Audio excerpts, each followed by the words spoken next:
हाँ दोस्तों, welcome to माँ दुर्गा कोचिंग सेंटर। मैं अमित चौरसिया आप लोगों के सामने एनसीईआरटी कक्षा 10वीं की प्रश्नावली 3.5 का क्वेश्चन नंबर 1 लेके आया हूँ। क्या है क्वेश्चन नंबर 1?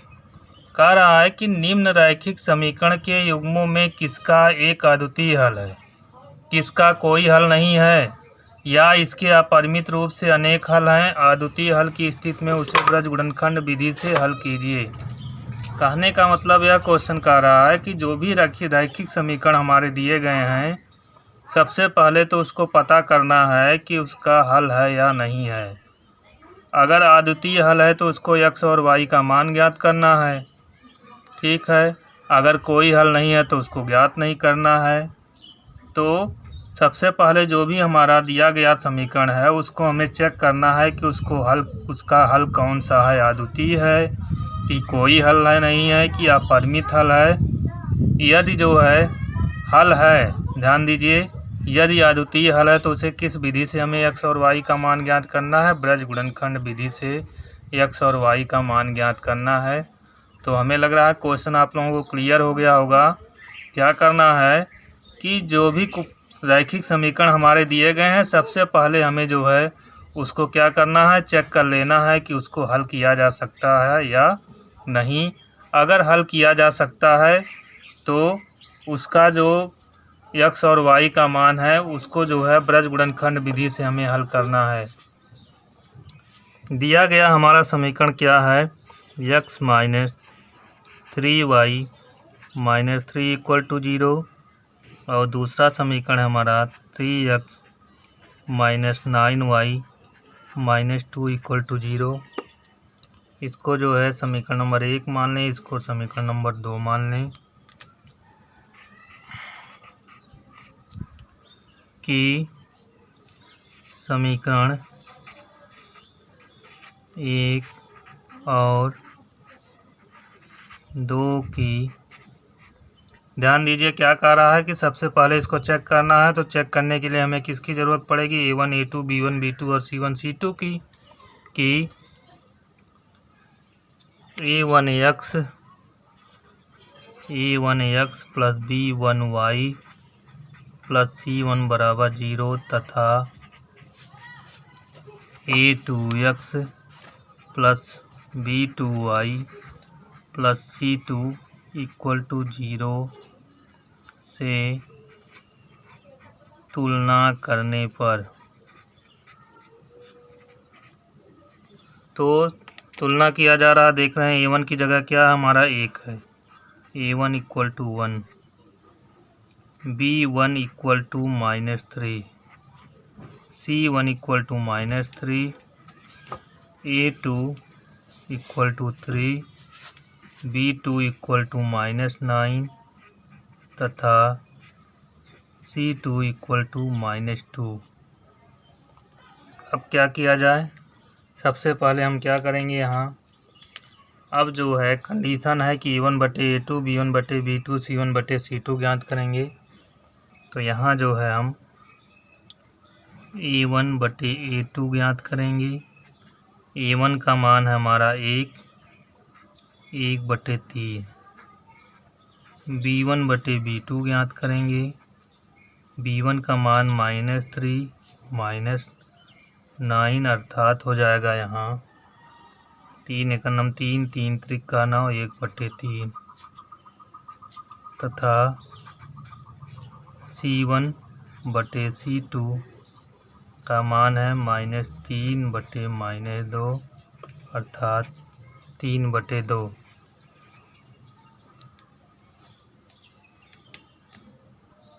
तो यहाँ हमारा मान देख रहे हैं कि A1 बटे A2 और B1 बटे B2 आपस में क्या है, बराबर है। तो यहाँ लिखेंगे चूँकि A1 बटे A2 इक्वल टू है B1 बटे B2 और C1 बटे C2 का मान कितना है हमारा 3 बटे 2, नॉट इक्वल टू है C1 बटे C2। तो आपको क्या बताया गया था कि यदि A1 अपान A2 x के गुणांक समीकरण 1 और 2 के x के गुणांक और y के गुणांक आपस में बराबर हों और अचर पद आपस में बराबर नहीं है तो समीकरण का कोई भी हल नहीं होता है, इसलिए समीकरण का कोई हल नहीं है।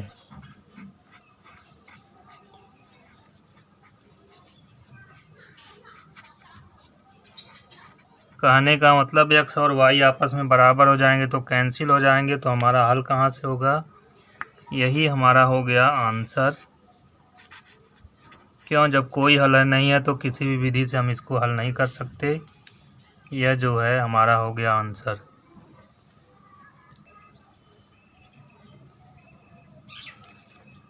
तो दिया गया समीकरण हमारा क्या है? 2x plus Y equal to 5 को हम लिख सकते हैं 2x plus Y minus 5 equal to 0। इसको मान लिया जाए समीकरण नंबर 1।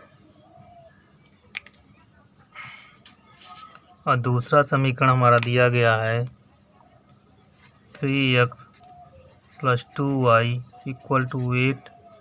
इसको लिख सकते हैं 3x प्लस 2y माइनस 8 बराबर 0। क्यों? a1x b1y प्लस c1 के रूप में लिखेंगे।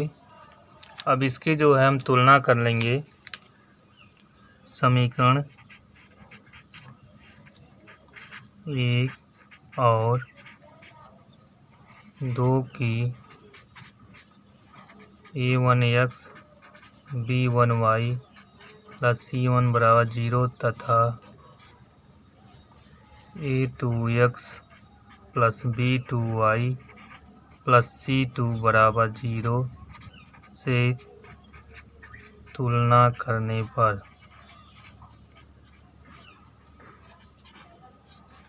तो यहाँ हो जाएगा हमारा a1 की जगह हो जाएगा a1 बराबर 2, b1 बराबर y का गुणांक 1 है, c1 बराबर -5, a2 बराबर 3, b2 बराबर 2 तथा c2 इक्वल टू -8 के। अब क्या करेंगे? हम a1 a2 का मान ज्ञात करेंगे। a1 बटे a2 इक्वल टू हो जाएगा हमारा a1 का मान कितना है? 2/3। b1 बटे b2, b1 का मान क्या है? 1/2। ठीक।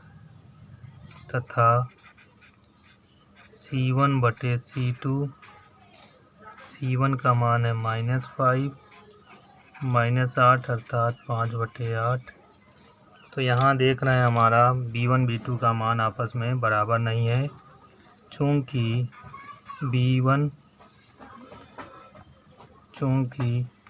a1 upon a2 not equal to b1 upon b2, इसलिए जो है दिए गए समीकरण का क्या है? इसलिए दिए गए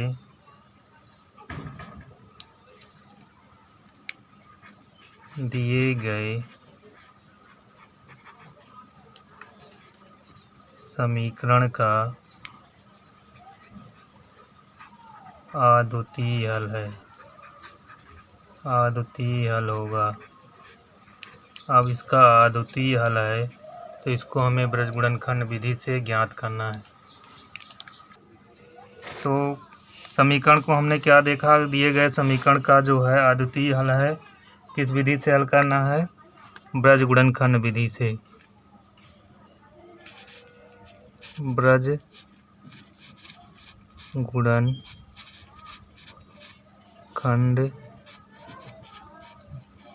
विधि से क्या बताया गया आपको? यहाँ हो जाएगा हमारा x बटे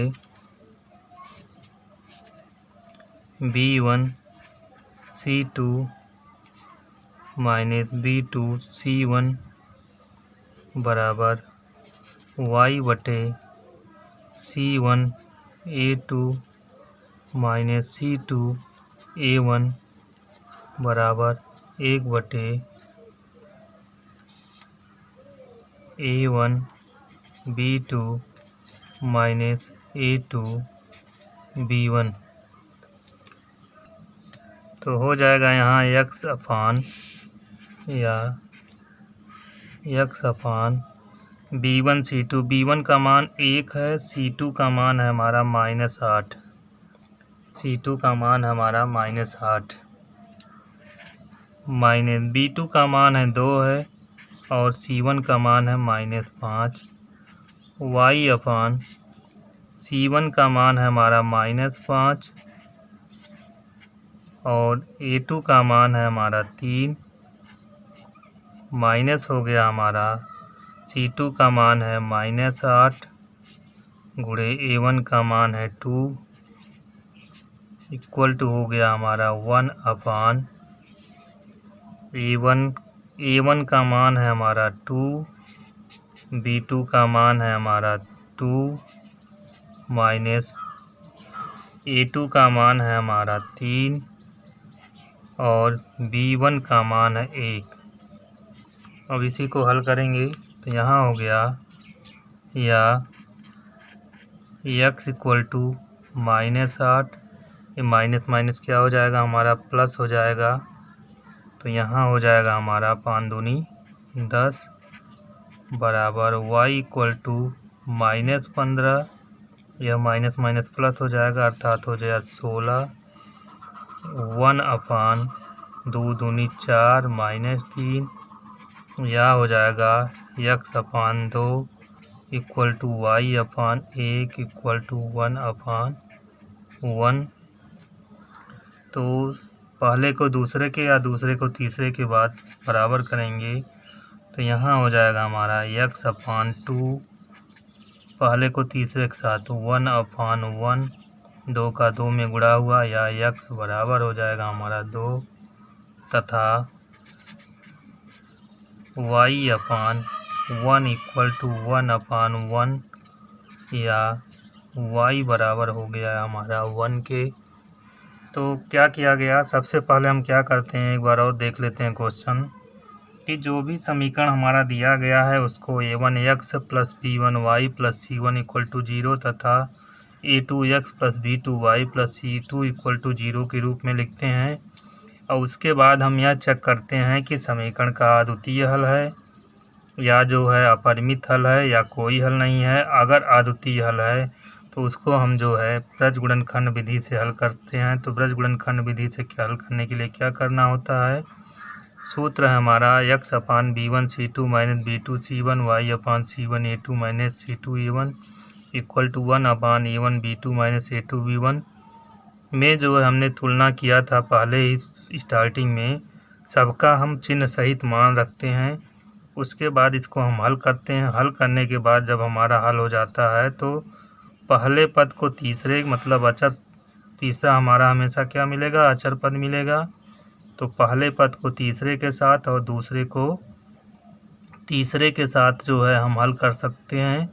हल करने के बाद हमें x और y का मान मिल गया। तो यहाँ आंसर हो गया हमारा x बराबर 2 तथा y बराबर 1, यही हमारा हो गया आंसर। तो यहाँ जो है x बराबर 2 और y बराबर 1, यही आंसर हो गया। चेक करने के लिए हम चेक कर सकते हैं x और y का मान किसी समीकरण में रखने के बाद अगर हमारा बायां पक्ष और दायां पक्ष बराबर है तो वो आंसर हमारा क्या होगा, करेक्ट होगा। तीसरा पार्ट है, पहले का तीसरा पार्ट है 3x minus 5y equal to 20 तथा 6x minus 10y equal to 40। तो सबसे पहले क्या करेंगे, हम जो है दिए गए समीकरण को जो है लिखेंगे। दिया गया समीकरण हमारा है 3x minus 5y equal to 20 को लिख सकते हैं 3x minus 5y minus 20 equal to 0 तथा दूसरा समीकरण क्या हमारा है 6x minus 10y equal to तो 6x minus 10y minus 40 equal to 0। इसको हम मान लेंगे समीकरण नंबर 1 और इसको मान लेंगे समीकरण नंबर 2। अब इन दोनों समीकरणों की, समीकरण 1 और समीकरण 2 की जो है, समीकरण 1 और समीकरण 2 की, ध्यान दीजिए, कोई भी a1 a2 की ज़रूरत पड़ेगी कि a1x b1y प्लस c1 बराबर 0 तथा a2x plus b2y plus c2 बराबर 0 से तुलना करने पर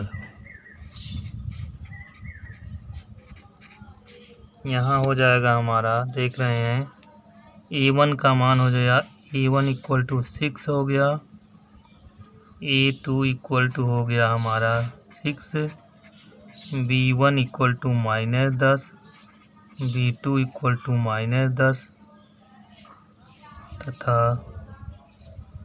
c2 हो गया हमारा c1 इक्वल टू हो गया c1 इक्वल टू हो गया हमारा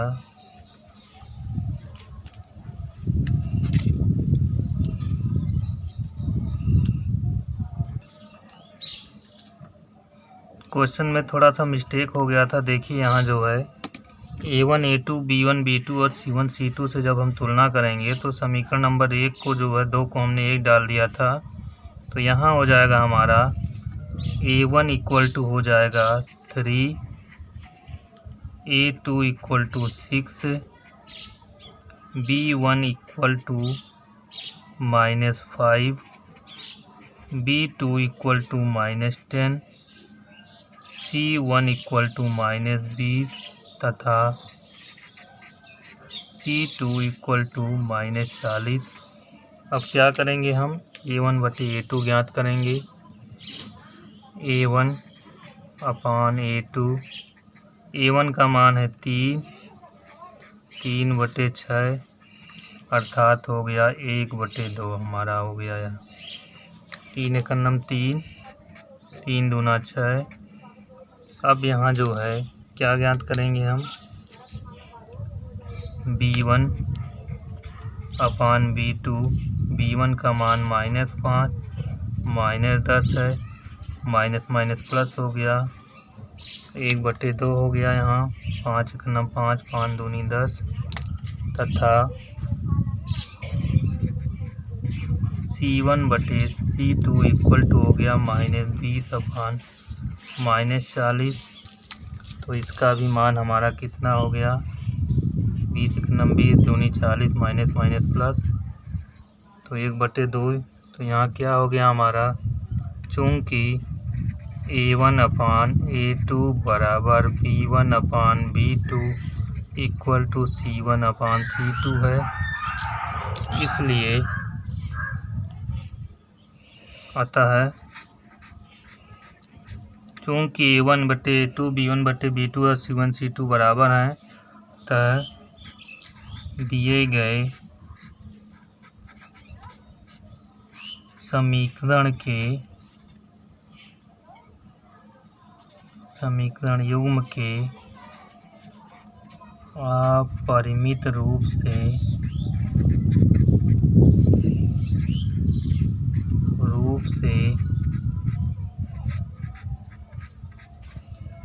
अनेक हल होंगे। यही आपका आंसर हो गया। क्योंकि कह रहा है कि अगर अद्वितीय हल है तभी हमें जो है हल करना है। पहले क्वेश्चन का चौथा पार्ट है x minus 3y minus 7 equal to 0 तथा 3x minus 3y minus 15 equal to 0। तो यहाँ लिखेंगे हम जो है दिया गया समीकरण, देख रहे हैं दोनों समीकरण हमारा जो है ax1 by1 c1 और a2x b2y प्लस c2 के रूप का है, तो यहाँ हो जाएगा x minus 3y minus 7 equal to 0 और 3x minus 3y equal to 0। इसको मान लिया हमने समीकरण नंबर 1, इसको मान लिया समीकरण नंबर 2। समीकरण 1 और 2 की a1x b1y प्लस c1 बराबर 0 तथा a2x b2y plus c2 equal to 0 से तुलना करने पर ध्यान दीजिएगा a1 a2 b1 b2 c1 c2 का मान जब ज्ञात होगा तब हमें क्लियर होगा कि हल है या नहीं है।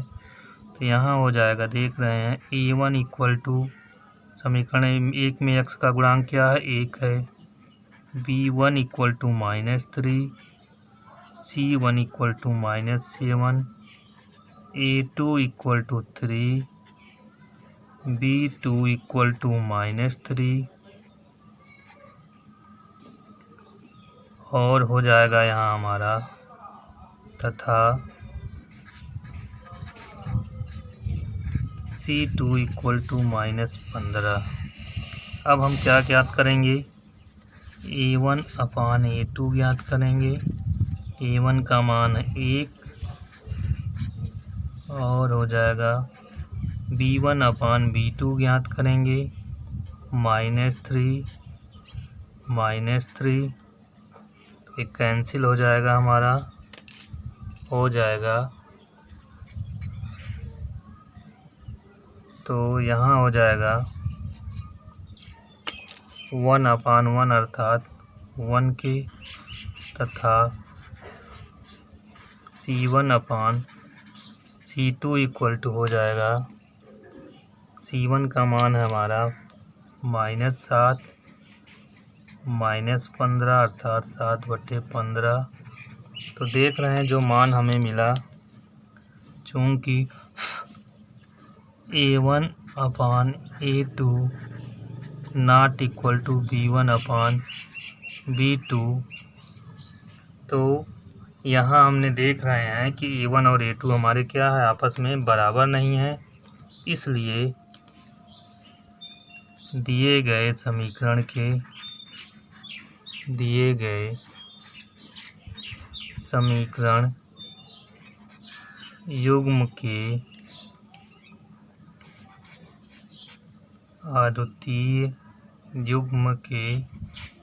अद्वितीय हल होंगे। ध्यान दीजिएगा, जब इसके अद्वितीय हल होंगे तो हमें इसको क्या करना पड़ेगा, ज्ञात करना पड़ेगा, हल करना पड़ेगा। किस विधि से, ब्रज गुणनखंड विधि से। ब्रज गुणनखंड विधि से क्या हो जाएगा हमारा, ब्रज गुणनखंड विधि से क्या सूत्र बताया गया था आपको, सूत्र यहाँ बताया गया था कि x अपान हो जाएगा हमारा b1 b2 c1 c2, y अपान था हमारा a1 a2 और यहाँ 1 था हमारा b1 b2। इसके हिसाब से हम क्या करें, इसको यहाँ से गुणा हो जाता था हमारा, इसका यहाँ गुणा, इसका यहाँ गुणा और इसका यहाँ गुणा, इसका यहाँ हो जाता था और इसका यहाँ हो जाता था। अब इसी हिसाब से क्या करें, हम जो है संख्याओं को लिख लें, जो a1 b2 और c1 c2 का मान है इसको लिख लिया जाए। तो यहाँ हो जाएगा हमारा x -3 और यहाँ हो जाएगा -7 -15 और y हो जाएगा, यहाँ हमारा हो जाएगा, यह हो गया x, यह हो गया y। तो y में हो जाएगा हमारा 1 और 3 और 1 में हो जाएगा हमारा -3 और -3। तो किस हिसाब से गुणा होता था हमारा, इसका यहाँ होता था, इसका यहाँ हो जाता था, इसका यहाँ, इसका यहाँ, इसका यहाँ और इसका यहाँ। इस विधि से भी डायरेक्ट सूत्र ना लिख करके हम कर सकते हैं। तो क्या हो जाएगा यहाँ देखिए, तो 15 का 3 में गुणा हो जाएगा, या 15 तियाँ 45 x upon minus minus plus हो गया, -7 3 21 बराबर y बटे हो जाएगा हमारा 7 3 21 माइनस माइनस माइनस क्या हो जाएगा, 15 का नंबर 15 प्लस हो जाएगा, और यहाँ हो जाएगा हमारा 1 अपान, तो 3 त्रिका 3 का जो है 1 में गुणा हो जाएगा -3 हो जाएगा, और 3 का 3 में गुणा होगा 3 त्रिका 9 माइनस माइनस क्या हो जाएगा, प्लस हो जाएगा। अब इसी को हम हल कर लेंगे। x अपान 45 में से 21 जाएगा, 5 में से 1 गया 4, ठीक है, और 4 में से 2 गया 2, 24 बराबर हो जाएगा y अपान 15 में से 21 जाएगा, कितना हो जाएगा, 15 5 20 -6 बराबर 1 अपान 9 में से 3 गया 6 हो गया यहाँ।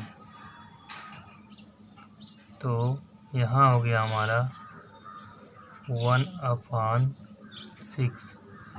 अब पहले को दूसरे के साथ, दूसरे को पहले को तीसरे के साथ,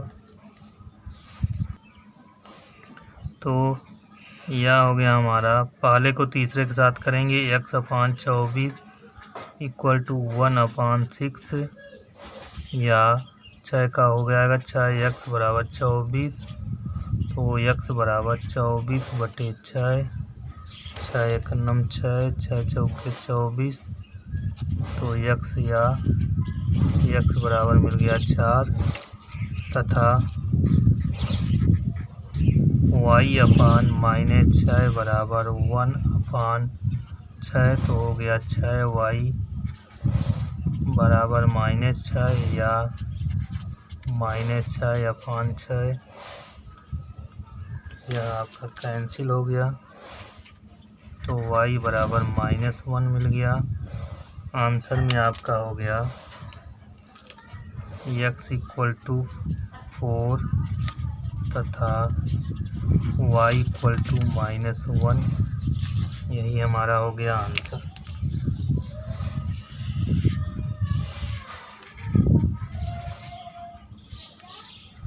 यदि हमारा वीडियो पसंद आया तो हमारे वीडियो को लाइक करिए और ज़्यादा से ज़्यादा दोस्तों में सब शेयर करिए। हमारे चैनल पे पहली बार आए हैं तो हमारे चैनल को सब्सक्राइब करिए और बेल आइकन को दबाना ना भूलिएगा, ताकि अगली वीडियो की अपडेट आपको मिलती रहे। जब तक के लिए जय हिंद।